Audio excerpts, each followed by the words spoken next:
Welcome back. In the last video, we introduced you to the first 4 security domains.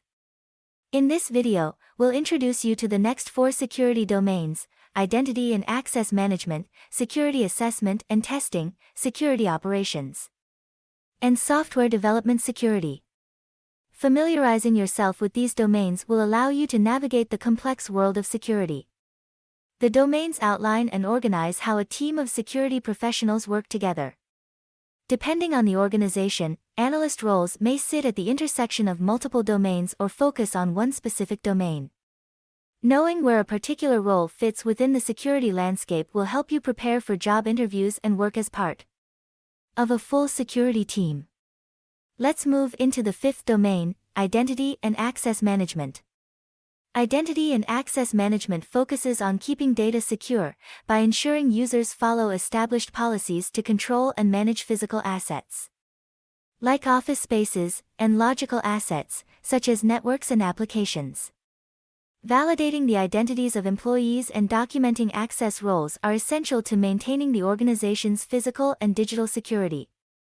For example, as a security analyst, you may be tasked with setting up employees' keycard access to buildings.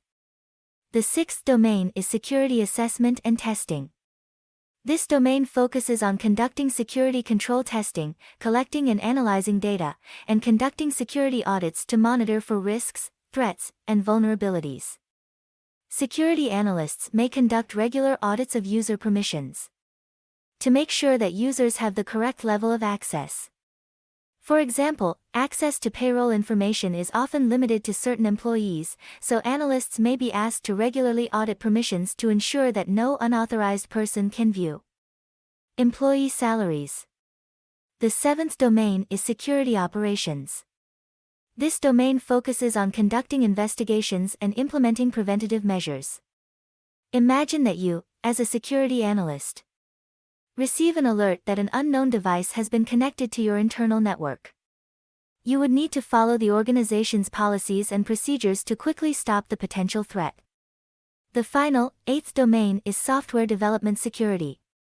This domain focuses on using secure coding practices, which are a set of recommended guidelines that are used to create secure applications and services. A security analyst may work with software development teams to ensure security practices are incorporated into the software development lifecycle. If, for example, one of your partner teams is creating a new mobile app, then you may be asked to advise on the password policies or ensure that any user data is properly secured and managed.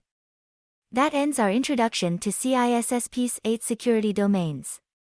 Challenge yourself to better understand each of these domains and how they affect the overall security of an organization. While they may still be a bit unclear to you this early in the program, these domains will be discussed in greater detail in the next course. See you there.